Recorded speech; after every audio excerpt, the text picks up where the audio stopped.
Welcome to Eat Blog Talk, where food bloggers come to get their fill of the latest tips, tricks, and insight into the world of food blogging.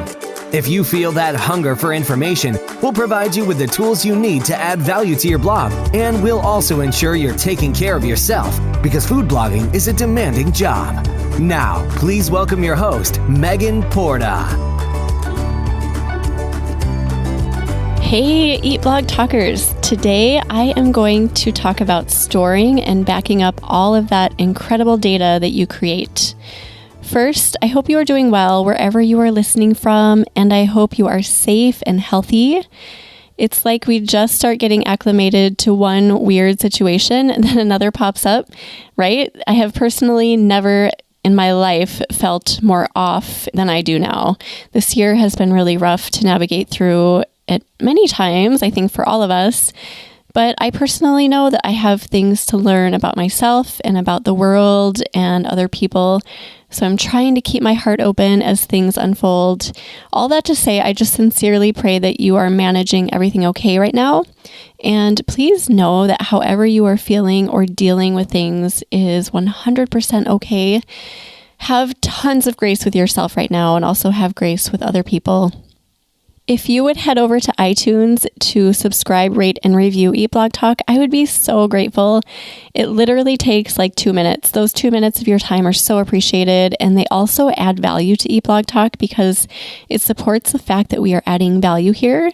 So thank you in advance. I'm really so grateful for every single person who takes the time to do this.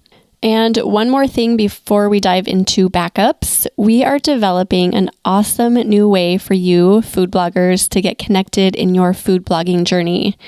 Sign up today to get exclusive details about this project, as well as a special launch discount. You are not going to want to miss out on this, so head over to eatblogtalk.com/launch to stay in the loop as things unfold with this project. It's a really exciting opportunity, and I cannot wait to tell you more about it. Let's dive into storage and backups. I recently experienced a tragic laptop death, and after 3+ weeks of not having a laptop, I finally have my new computer.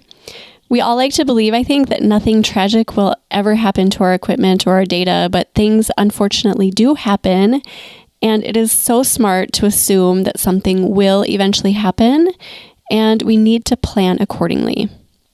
My old laptop fell 4 feet onto the hard ground, and the entire display was completely demolished.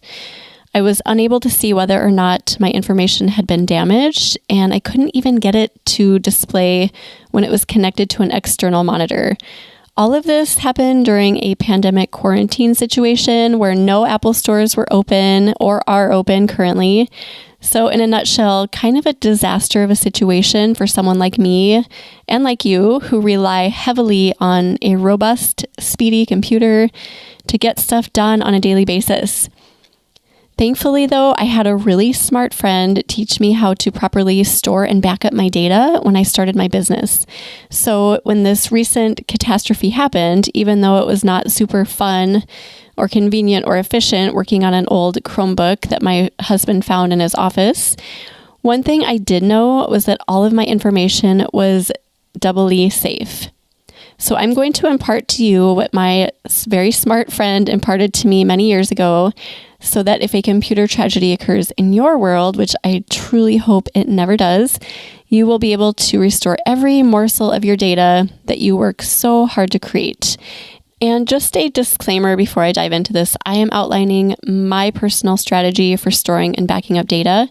There are different methods for doing this, obviously, so if you have a different strategy, please leave a comment on the show notes for this episode so others can learn from you. And you can find that at eatblogtalk.com/backups. Let's talk through a few steps that I believe are vitally important for storing and backing up your data. First, if you use an Apple computer, definitely 100%, absolutely for sure, get the Apple Care Plus warranty. The next time you purchase a laptop from Apple, just be absolutely sure that you do this. It's a great investment.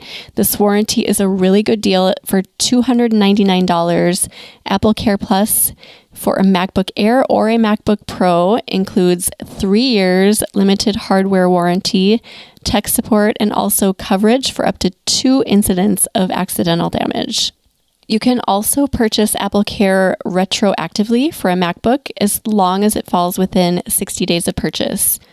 If you have recently purchased an Apple laptop and you did not get AppleCare, you can still do that, and be sure to do so. Just contact Apple and they will take care of that for you. The second point I wanted to touch on is having business insurance. If you do not have a business insurance policy, I would strongly consider getting one with really good equipment coverage. I have a policy for my business, and I believe I pay somewhere around $500 a year. Since my previous laptop that died was not covered under any sort of Apple warranty, having this business policy saved me, and I am actually getting a little bit of money back from it. So I highly recommend doing this if you have not. If you do already have a business insurance policy, glance through it and just make sure that your equipment is covered. An alternative is adding a rider to your homeowner's policy that covers all of your equipment as well. My business policy has great coverage, like I mentioned, and I prefer this route because it covers all of my equipment, whether accidental damage or stolen, and it is also covered if I'm away from home. We travel a lot in the summers, and I bring some of my equipment along with me on the road, and it's all very expensive, as you know. So it is really important for me personally to be covered no matter where I'm at. The third point is to utilize the cloud for as many documents as you possibly can. Long gone are the days of saving documents on your laptop hard drive. Remember those days when we had folders and folders filled with Microsoft Word documents and Excel spreadsheets? So when at all possible, store documents in places like Google Drive, where they can be accessed from any device, no matter where you're at. Documents, spreadsheets, and even presentations can be stored on the cloud. Use cloud storage for logging notes or to-do lists as well. There are apps that are really great for this sort of thing, such as Evernote or Apple Notes. Search online for note-taking apps for more ideas. Number 4 is external drives for photo and video. Food bloggers take a lot of photos and video, and as you know, that data can very quickly overload the storage on our computer hard drives. My strategy with photos and video is to use one external hard drive for each. So I have one for photos, one for video. You can purchase a 1 terabyte hard drive for less than $50. And there are larger drives available for those of you who create tons of video. For photos, save your Lightroom catalog onto a designated external drive. And for video, save all of your video projects onto a separate drive. This means you'll need to hook your drives up every time you want to access photos and video. And some people find that a little bit disruptive, but it eliminates that annoying headache that comes along with never having enough computer storage space. External drives do get damaged, and obviously, since they are separate entities from your laptop, they can be prone to being lost or spilled on or whatever. So be sure to back up your external drives as well, which leads me nicely to point 5, which is Time Machine. I have a larger third external hard drive that I hook up to my laptop a couple times per week that performs a Time Machine backup of all of my data. This might sound like a pain to have to think about doing this regularly, but it really is not. I attach my Time Machine hard drive to my monitor, just the backside of my monitor, so every time I plug my monitor into my laptop, which is at least a couple times a week, it does an auto backup. This can take a while depending on how much data you have on your computer. So if you see that a backup is in progress and you can see that little spinning wheel, be sure to let it finish before you disconnect your computer from your monitor. You can back up all data on your computer with Time Machine, as well as the data from external drives. You would need to designate which drives get backed up in your Time Machine settings, which is inside System Preferences. Also, this is kind of obvious, but any external drive you want backed up by Time Machine will need to be attached to your laptop during backup. Number 6, online cloud backups. While it is good to have your data saved on different devices, it is also good to have it saved somewhere in the cloud. This way, if you lose every single external drive you own, which would be tragic, your data will still be safe. Invest in an online cloud backup service that will keep all of your cherished files safe and sound. These services are very affordable and totally worth every single penny, in my opinion. Here are a few great options. CrashPlan, this is what I have used for years for my business. Backblaze, Carbonite, and Acronis. Prices range from $50 to $120 a year, which is not bad at all. And you can set how often you want backups to occur.